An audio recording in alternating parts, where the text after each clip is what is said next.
Hello students, good afternoon. Today I will discuss the definitions of auditing. Auditing, although I have been discussed, जब भी हम discuss कर लिए थे, but again इसको रिपीट इसलिए कर रहे हैं कि एक क्वेश्चन बनता है, ज़रूर ही आना चाहिए कि what do you mean by auditing and what are the aspects और एडवांटेजेस ऑफ इट। क्योंकि इस सब्जेक्ट का मेन है, दो चीज़ पढ़ना है ना आपको, एक कारपोरेट गवर्नेंस और ऑडिटिंग। तो ऑडिटिंग 50 नंबर का हुआ, कारपोरेट गवर्नेंस 50 नंबर, 100 नंबर। तो 50 में एक एक अलग सब्जेक्ट है, पहले हुआ करता था 100 नंबर का, अब 50 नंबर में ही है। ऐसे डिफिनेशन डिफरेंट ऑथर ने डिफरेंट दिया है, जो मेनली बेसिकली बहुत ही स्ट्रॉन्ग डिफिनेशन जो दिए हैं वो है स्पेसर और पेगलर ने। कुछ ऑथर्स का हम डिस्कस करेंगे, पूरे तो नहीं कर पाएंगे। जैसे स्पेसर और पेगलर ने क्या डिफिनेशन दिया है, इस पर हम फोकस करें। उनका कहना है an audit may be said to be such examination of books. उनके अनुसार कहता ऑडिट ऐसा बुक्स ऑफ अकाउंट्स का एग्जामिनेशन है, यानी चेक है, वेरीफाई है accounts and voucher of business as will enable the auditor to satisfy himself that the balance sheet is properly drawn up as so to give a true and fair view of the state of affairs of the business and whether the statement of profit and loss gives a true and fair view of the profit and loss for the financial period according to the best of information and the explanation given to him as shown the books and if not it what respect is to be not satisfied। यानी spacer और Pegler ये कहना चाह रहे थे कि books of accounts का examine करना, जांच करना कि जो भी ट्रांजैक्शंस हुए हैं ऑर्गेनाइजेशन में या बिजनेस ऑर्गेनाइजेशन में, वो किस आधार पर किया गया, उसके क्या उनके पास डॉक्यूमेंट्री प्रूफ है। बात भी सही है। डॉक्यूमेंट्री प्रूफ का मतलब कि जब कोई रिकॉर्ड करते हैं तो रसीद देखते हैं, समझते हो तुम लोग, जिसको कहते हैं काउंटर स्लिप। कि काउंटर स्लिप में देखते हैं कि कौन सा वाउचर नंबर है, कितना पेमेंट हुआ है, किस तारीख को हुआ है। तो ऑडिटर का ये काम है कि जो भी रिकॉर्डेड है उसका डॉक्यूमेंट्री प्रूफ है कि नहीं, आई मीन वाउचर। अगर वो वाउचर देख लेता है, सेटिस्फाई हो जाता है अपने को, ठीक है। इसके बाद वो चेक करते हैं क्या बैलेंस शीट प्रॉपरली ड्रॉ किया गया है कि नहीं। यानी इस बैलेंस शीट के भी दो तरफ होते हैं, एसेट्स और लायबिलिटीज। तो ये प्रॉपरली एसेट्स का एसेट्स तरफ ही, लायबिलिटी का लायबिलिटीज तरफ ही। और जो भी एसेट्स और लायबिलिटी शो किया गया है किसी ऑर्गेनाइजेशन के बैलेंस शीट में, वो वाउचर के साथ है। जैसे बिल्डिंग खरीदारी हुई तो कितने की खरीदारी हुई, मशीन खरीदारी हुई, कितने की खरीदारी हुई, किस डेट को खरीदारी हुई, प्रॉपरली डिप्रिसिएशन चार्ज किया कि नहीं। तो वेदर जो बैलेंस शीट प्रॉपरली ड्रॉन है वो एज ए फॉर्म है कि नहीं, और उसके लिए भी जो खरीदारी हुए हैं या जो भी ट्रांजैक्शन उसका डॉक्यूमेंट्री प्रूफ है कि नहीं। अगेन प्रॉफिट एंड लॉस, इनका ट्रू और फेयर व्यू जानना भी ऑडिटिंग का मेन इंपॉर्टेंट है।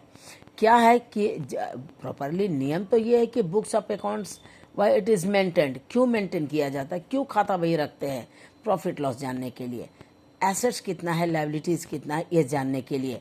तो जो प्रॉफिट लॉस हुआ वो ट्रू और फेयर है कि नहीं, ब्लफ तो नहीं दिया हुआ है, ज़्यादा तो नहीं लिखा गया, कम तो नहीं लिखा गया, चीटिंग तो नहीं किया गया, टैक्स तो नहीं बचाया गया।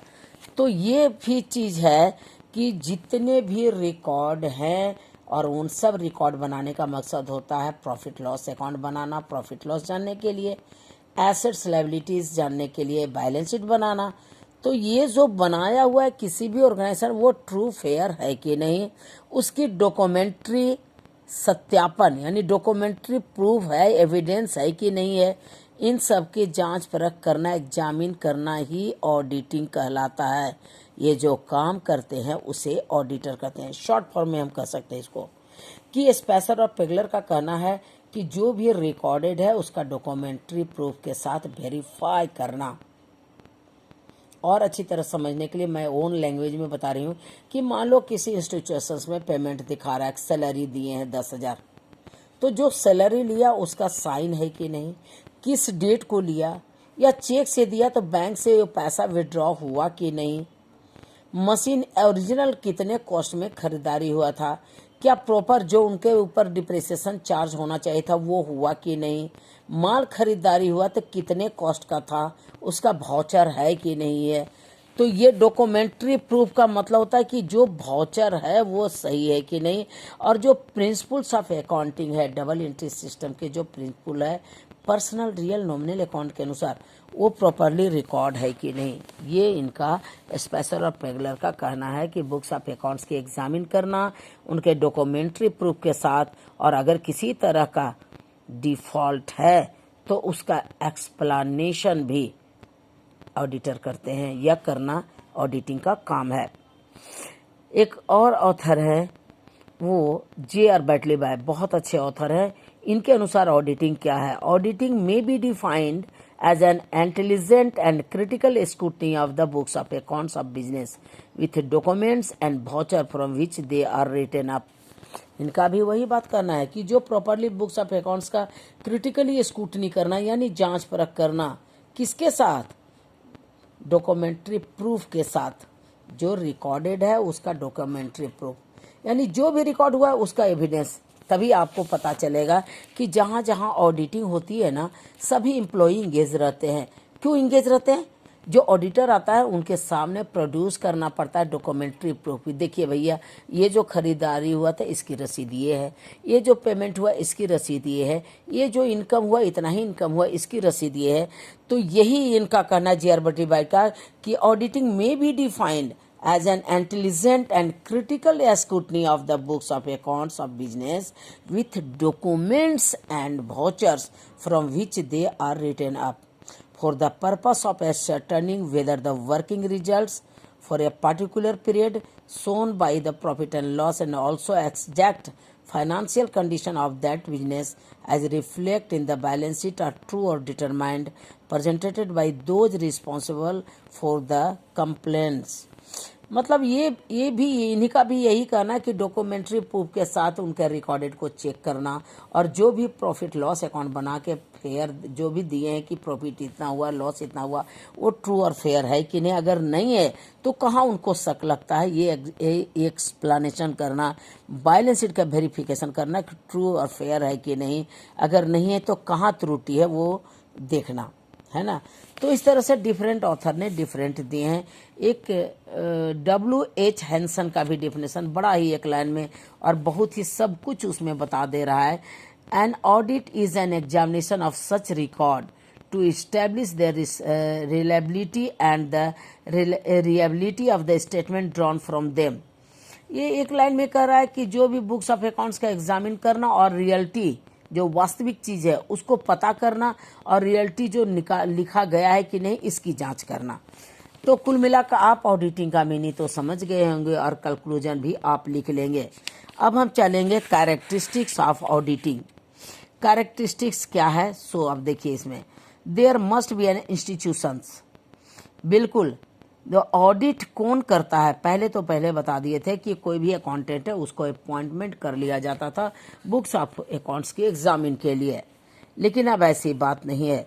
एक अलग ऑटोनॉमस बॉडी पार्लियामेंट से पास हुआ है, the institutes of charter accountants, और वो इंस्टीट्यूट्स है वो प्रोवाइड करता है, क्या प्रोवाइड करता है, एक सर्टिफिकेट प्रोवाइड करता है, और वही व्यक्ति प्रॉपरली किसी कंपनी के बुक्स ऑफ अकाउंट्स को एज ए ऑडिट चेक कर सकता है। There must be an institution, the work audit is done institutions where the government, semi government और non government books of accounts. कहता है क्या कि सभी इंस्टीट्यूशंस को ये काम करना पड़ता है, कौन सा काम, ऑडिटिंग का काम, यानी बुक्स ऑफ अकाउंट्स का चेकअप करना, ये सभी को करना पड़ता है, चाहे वो गवर्नमेंट के हों, प्राइवेट हो या फिर सेमी गवर्नमेंट के हों, कुछ है ना। दूसरा पॉइंट है an auditor must be an independent person. बिल्कुल भाई, कि यहाँ ऐसा नहीं है कि अगर कोई चार्टर अकाउंटेंट बन गया तो उनके ऊपर काम थोपा जाता है कि आपको ऑडिट करना ही है, ऐसा नहीं। वो इंडिपेंडेंट पर्सन होते हैं, जिस कंपनी में वो ज्वाइन करते हैं उस कंपनी का करते हैं, तो उनका इवैल्यूएशन जो फ्री होता है, उनके ऊपर कोई दबाव नहीं होता है कि अगर गलत भी है तो आप सही उसका रिपोर्ट दो, है ना। वो रिपोर्ट देते हैं, जब बुक्स ऑफ अकाउंट्स को एग्जामिन करते हैं तो रिपोर्ट देते हैं कि ये सही है कि नहीं। अगर किसी तरह का डिफ़ॉल्ट पाते हैं तो उसका एक्सप्लेनेशन करते हैं और वो बिल्कुल इंडिपेंडेंट होते हैं, उनके ऊपर कोई किसी का दबाव नहीं होता। Audit will be useful only when it is conducted by an independent and qualified person। सही बात है। ऑडिटिंग का जो मकसद है बुक्स ऑफ अकाउंट्स के एग्जामिन करना, वो प्रॉपरली क्वालिफाइड व्यक्ति ही होंगे ना, जिनको बुक्स ऑफ अकाउंट्स का शॉन नॉलेज है। तो आप जान रहे हैं कि इंडिपेंडेंट पर्सन होता है। To examine truthness and fairness of the books, auditing का यही तो मकसद है। क्या करना है? एग्जामिन करना कि जो बुक्स ऑफ अकाउंट्स मेंटेन किए हैं वो ट्रूथनेस और फेयरनेस है कि नहीं। अगर गलती है तो कहाँ है, क्यों है ना। The use of vouchers, documentary proof को हम यूज करते हैं कि सही है कि नहीं। हर एक रिकॉर्ड के लिए उनके पास एविडेंस मांगा जाता है।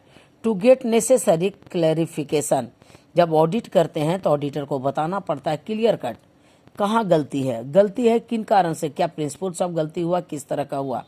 फिर to follow the principle, to collect the evaluation of evidence, certain period और रिपोर्ट। लास्ट में जब बुक्स ऑफ अकाउंट्स की ऑडिट हो जाती है तो उसको एक रिपोर्ट लिखना पड़ता है और उस रिपोर्ट को कहते हैं ऑडिट रिपोर्ट, ये देना पड़ता है उसको।